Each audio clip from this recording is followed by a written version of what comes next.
Watch me go from grandma to glam. I'm doing something a little different in today's video. I'm sharing my morning routine to end up looking like this. I'm gonna get ready for the day while also spilling the tea on some questions I usually avoid, but today I'm going there. In this juicy video, I'm gonna share how much money I've actually made on YouTube, how it feels to be an older YouTuber, what happened to my first marriage, and so much more. You're gonna share that? So I'm starting with a naked face and the naked truth. Let's go. Welcome to my bathroom. One thing I want to share is I am not a beauty channel, so in no way do I feel like I am an expert or professional when it comes to beauty. I do get asked periodically what my morning routine is or what products I use, and I'm going to share with you today what I personally use. I don't know what I'm doing any more than you do. I watch YouTube tutorials on how to put on makeup, and I'm trying to figure it out every day as well. I promise the tea, and we're gonna get into it. Okay, first step is I put on toner. I use this Claire's toner. I've been using it for years.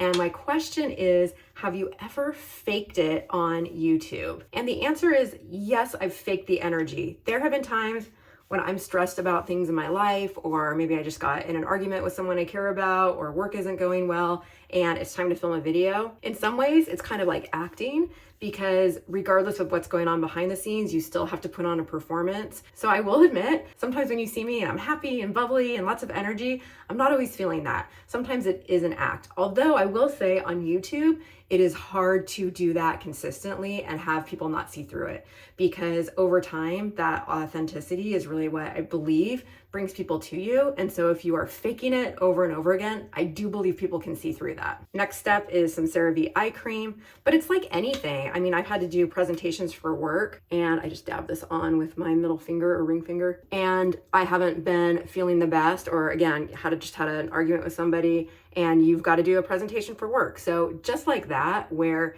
you need to switch gears and pretend to be in a mood that you're not, I think we've all faked it on occasion. My next step varies based on how my skin is feeling. I'm feeling a little tight and dry, which I don't normally feel, so I'm gonna opt for the mucin cream. I might have normally used the serum, but today I'm feeling a little drier. Next question is, have you ever had any work done, like Botox or fillers? And the answer is yes. I get Botox every 3 months, so that's once a quarter, and I get 20 cc's, milligrams. What's the amount? I don't know. I'm not a doctor. It's whatever unit they put in you. This last time I bumped it up to 30 because I was starting to get a really deep line right here. And so they put more in it. I know Botox isn't for everybody, and you are putting toxins into your body. And I understand that that's maybe not the best thing. I was starting to get these really deep lines right here. I think they're called 11 lines because they look like the numbers 1-1. And it was bothering me. I didn't like how I looked in pictures. I was self-conscious about it. And so I decided to do something about it. I started it about 2 years ago, and I've been going regularly ever since then. This is the Strivectin. I get it at discount at Costco because it's pretty expensive if you get it otherwise. And I just help moisturize my neck area here. But I've been really happy with Botox. Let me know in the comments if you've ever had any work done and what your experience has been. The one thing I have been considering next is fillers. Again, I get some deep lines in my forehead. I am a huge fan of Supergoop, and you're gonna see me use multiple Supergoop products. The one that I love is this under eye cream, because I don't know any other sunscreen that works under your eye. If you know of one, let me know, but I just put this right under my eyes. It has a little bit of color to it, but it's really not a concealer, and I just kind of dab it in. But it has SPF 40, and I just love that I am protecting my eyes from sun damage, which is kind of counter to what I was just saying, because I'm, obviously putting toxins into my face, but I'm protecting it in other ways. Next up is the matte screen by Supergoop. I mentioned you're going to see this a couple times. This is SPF 40, and really I use this as my facial sunscreen. Question 3 is, do you ever feel too old to be on YouTube? Yeah, all the time. I look at the people who have channels that are growing or who are new and have so much energy, and they have so many crazy flashy edits, and they've got way more followers than I do, and they started later, and it feels like maybe I'm just too old to be on YouTube. Most people on YouTube are younger, and that's just a fact. I also see their try-ons, which I like to do, or their travel videos, and they're so quirky and clever and beautiful and thin and all the things that we compare other people to. Have you ever heard the phrase comparison is the thief of joy? I try and remind myself of that because at one point I was younger too, I was thinner too, and I just need to appreciate where I am in my life and the experience I've had that have brought me here, and I have to just remind myself that. Ooh, question 4 is kind of good. What's something you regret sharing online? I don't know if I regret anything. I really don't have any big secrets or anything that I'm ashamed of. Nothing stands out right now as far as regrets. Next up, I am moving to my concealer, and it's just this Maybelline eraser, and it's super Gucci, and I just kind of put it in the corners. Next question is, what is your biggest insecurity? Well, if you've watched any of my try-on hauls, you know that it's my body shape. I am pear-shaped. I've got these super big wide hips, and I just don't love how they look, and it's something I've struggled with my whole life. Now, what's funny is it's kind of trendy to have the big butt and big thighs and hips, and people are getting surgery to have enhanced bottom halves, which I think is super silly because if you're my age growing up, it was always more trendy to have a more athletic build and be slimmer, or potentially have a larger chest but not have a larger bottom half. That was never trendy. So it kind of cracks me up that that's a trend right now. And product number 3, Supergoop. This is the CC cream. I use this as my foundation. I like the color, and I love that I'm getting more SPF. Oh, I just squirted into the sink. Okay, put the lid on when you squirt next time, Sierra. Other than my body, I would say my other big insecurity is just people liking me. And I do take it personally when people make negative comments on my videos. I don't always handle that well because I just want to be liked by everyone. So I think that's something I also struggle with. Question 6, do your friends and family watch your videos? This is pretty funny. So when I first started YouTube, anytime I posted a video, I would share it either over on Instagram or Facebook and really promote it to my friends and family. And for both of them, you learn pretty quickly that that's not your audience. The people that you want to engage with or you want to watch your videos and are going to be your biggest fans are not necessarily your friends and family. So I do have some friends and family that watch. My older daughter Cordelia watches pretty consistently. I believe my mom still watches, although she hasn't subscribed yet. Mom, just subscribe. It's not going to send you spam, I swear. My younger daughter Helena watches when she's in it, so she'll watch those videos with her friends. Nick sometimes watches. I don't think he's seen all of my videos. I don't think he can stand watching the try-on hauls, but he watches some of the other ones. My friend Nicole, who I mentioned in last week's video, I think she watches a lot of my videos. I don't think really beyond those people that I just mentioned, people in my immediate circle are watching my videos on a regular basis. And I'm fine with it. It's totally fine. Hi, it's me from the beginning of the video, well, end of the video, but I'm here to tell you it does all come together in the end and actually turns out okay, in case you were worried. If you are enjoying this content, would you please do me a favor and hit that like button below? If you are so inclined, drop me a comment. Tell me what products you use in the morning, what your favorite product is, so we can all learn from each other. I am not married to any of these products, so if you have a better one you want to recommend, let me know what it is. And if you're really feeling the love and you want to subscribe to my channel, that would mean the world to me. And if you do so, please let me know where you're watching from and say hello so I can welcome you to my channel officially. Okay, that's really close. I'm gonna back up now. Number 7, how do you deal with negative comments or trolls on your channel? Well, I mentioned a minute ago that I don't deal well with them. I take offense, I get upset. I try not to let it bother me, but it does. And I am using the Kiko Milano Sculpting Touch Contour. But what I often do is reply with something that makes them understand I'm a real person. I see their comments and it hurts my feelings. And a lot of times people comment and they think that no one's gonna see it, or it doesn't matter to the person, or they're being funny. But what they don't understand is that there's a person on the other end of that comment that got hurt, that you're offending, that you are insulting and making feel bad. Now, I love constructive criticism. If any of you have an idea for me that is something along the lines of, hey, it would be better if you did this, I want to hear that. Or I have a suggestion for you about clothes or something like that. I can always learn and grow. But when it's a straight insult, I did a travel vlog where I went to England with my family and I got comments on there like, oh, you stupid Americans, we don't want you here, go home, typical Americans. And it was upsetting to get comments like that. And I know those are few and far between, and most people in England are not like that. So I understand that's not representative of the country, but it still hurts to get comments like that. Oh, and this is a brush. I'm not very good at this Get Ready With Me. I don't even know what brand this is. Oh, it says Eco Tools, so I guess that's the brand. I just like it. It blends in my contour. Up next is the AF94. It's like a cream blush stick, and this is the color Soft Smile.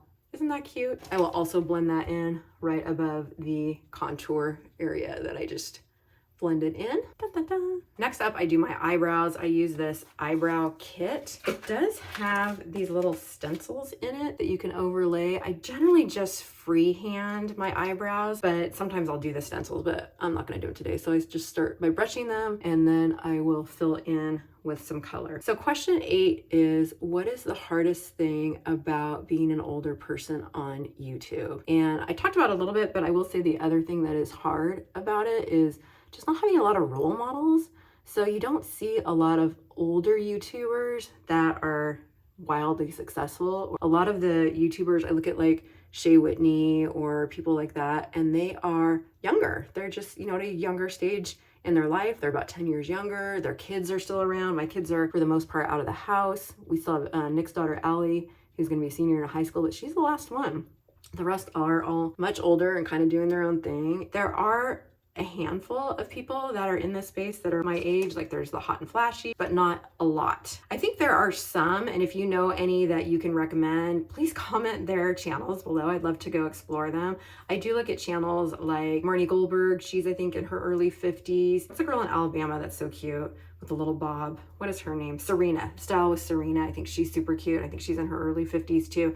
So there's a handful of them, but they're not super big. They're not, you know, 1 million plus. Let me know if there's anyone out there that is older, you know, 50, 60 plus, that is over 1 million. Tell me who they are, because I want to go explore their channel. I'm getting into eyes now, and this is Revolution. Guys, I just picked this up at Target. You can see I have hit pan. Is that what we call this when we get down to the bottom? And I just like this palette a lot. I use it a lot, and I'm going to use it today. 9, why is your channel called Sierra Loves Dogs if it's not about dogs? And I'm just using the base light color right now to start. So I started a TikTok channel way back when, and it was actually called, I think it was my name. And then my daughter was so embarrassed that her mom was on TikTok that I promised her I would change the name of it to Sierra Loves Dogs so people couldn't find me, so her friends couldn't find me.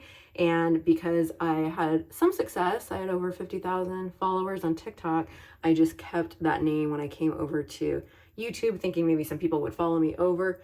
If you follow me on TikTok and you're here because of TikTok, let me know. I don't think really anybody came over from TikTok that followed me over there, but I would love to know if anybody did. That would be super fun to say hi to any of you that followed me over. Started out with this light one, and then I don't even know what I'm doing, guys. I just kind of put stuff on and I mess around with it. I told you this is not a beauty channel. Number 10, have you ever had a video totally flop? Yeah.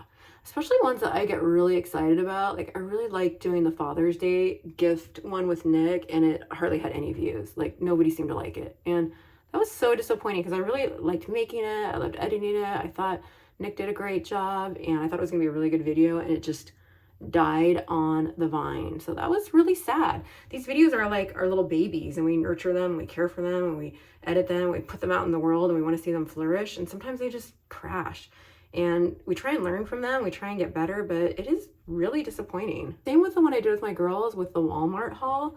I tried on clothes and then they judged them, and I thought it was really, really funny. And then I'm gonna blend this in with this little brush. Again, just didn't do well. So I don't know if it's when I bring other people in it doesn't do well, or people just don't like to hear from other people in my family. I don't know, but both of those didn't do well, and I thought they would. Question 11 is, what video made you the most nervous to post? Then I saw this on Hot and Flashy, and I kind of been doing it where you just take your concealer and you make it go up here on the side and then blend it in. The video that made me most nervous to post was when I did it on meditation, because I was really emotional during my meditating process, and I cried during my meditation.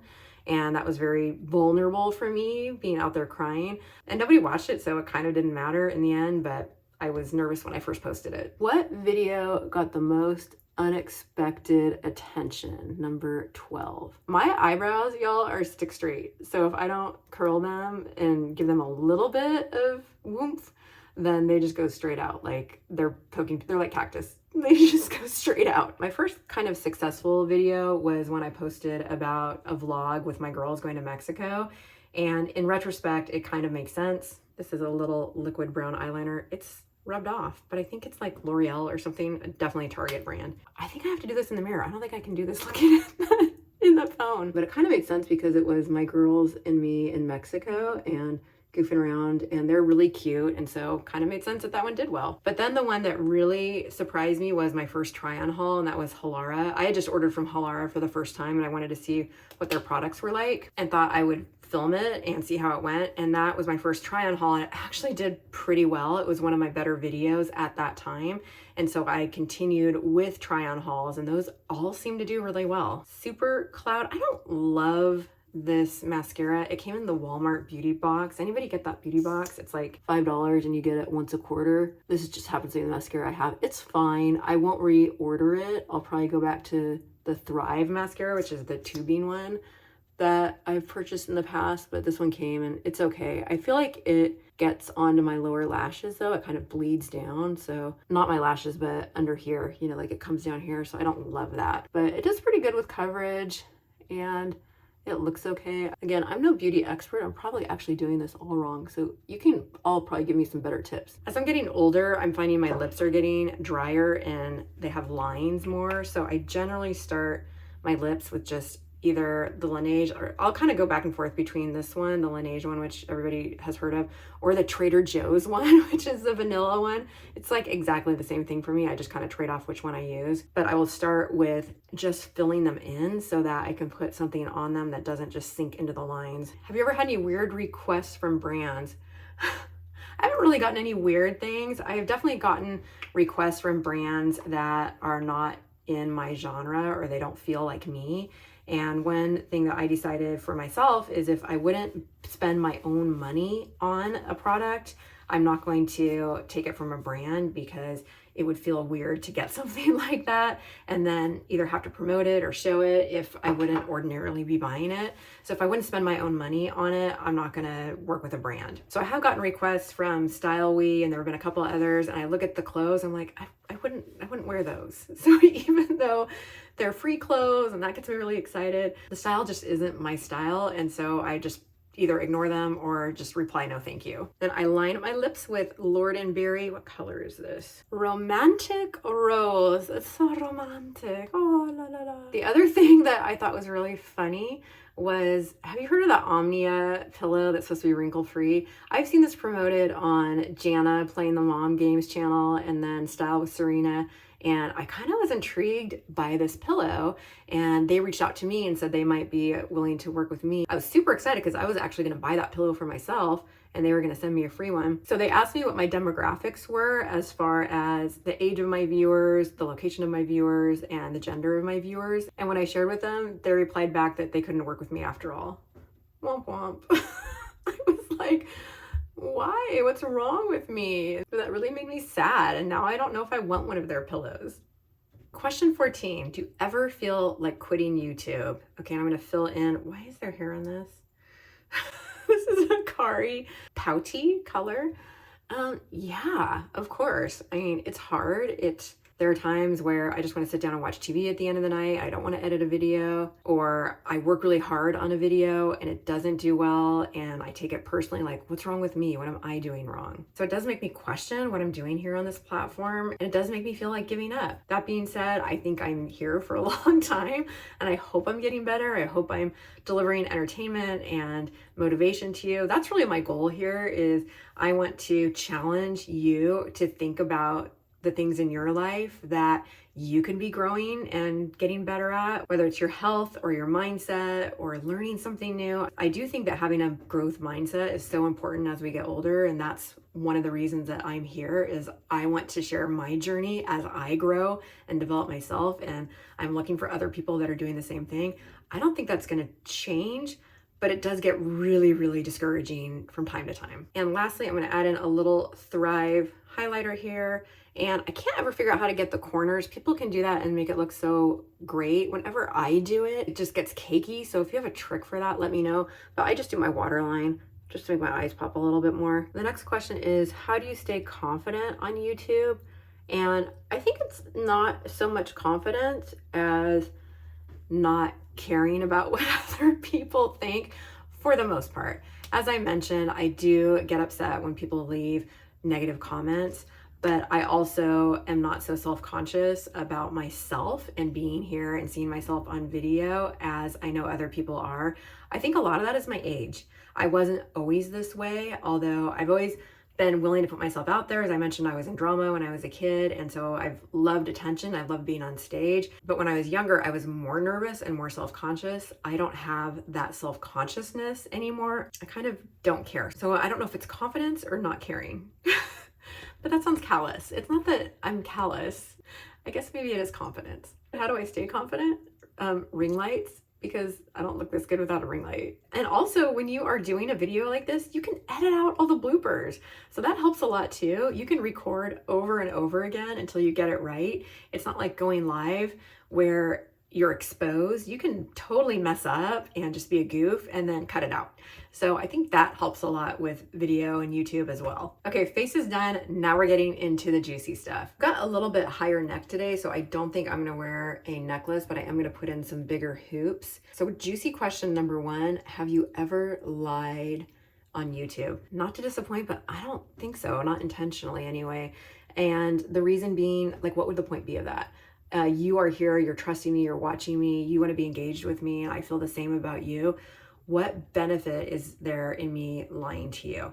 None. So I actually can't think of a time where I've lied. If anyone has caught me in a lie, I'm not perfect. There's a chance I may have lied, not intentionally and not knowingly, but let me know if you've caught me in a lie. I'm happy to apologize or take responsibility for that, but I don't believe I've lied with intention on YouTube. Juicy question number two, and this is actually a good timing because I'm going to put lotion on my hands and then my engagement ring.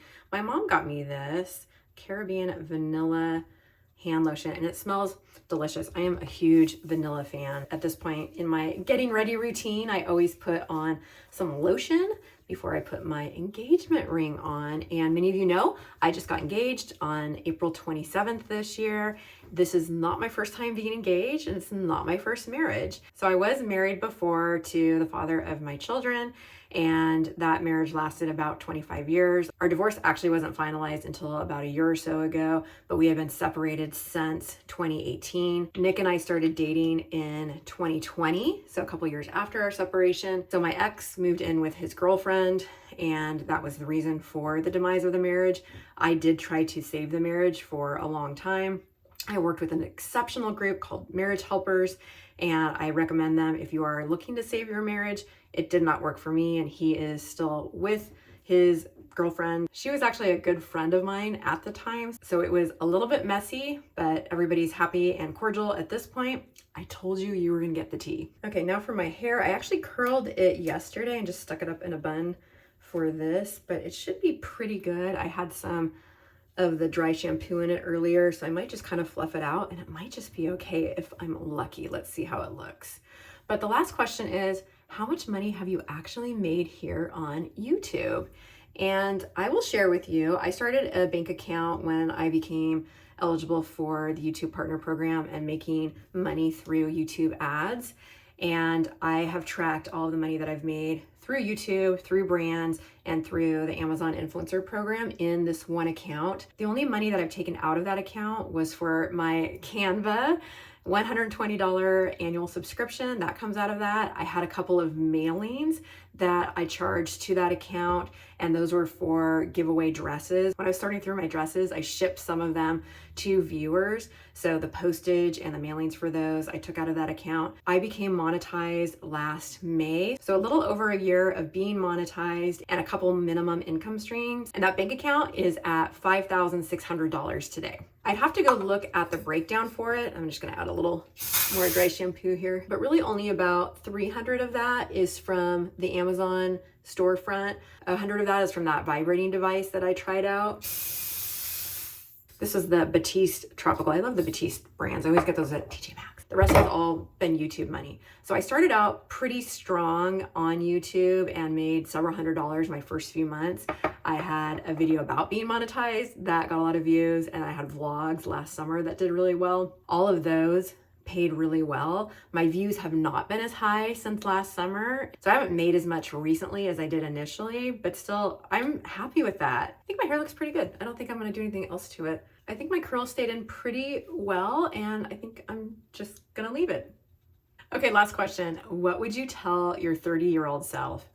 I would tell her, start the blog. Because when I was 30, I really wanted to have a blog, but I just couldn't figure it out how to get started. I feel like I didn't have the confidence or the belief in myself to put myself out there. And now I am starting YouTube, but I feel like I'm a little bit late. So not only am I older here on YouTube, but also YouTube is pretty established, and there are a lot of bigger people who have been around longer and have more experience. So late in both those ways. I wish I had started now YouTube earlier, but if I could turn back time and tell my 30-year-old self, it would be, don't worry about failing. Don't worry about being good enough. Just start.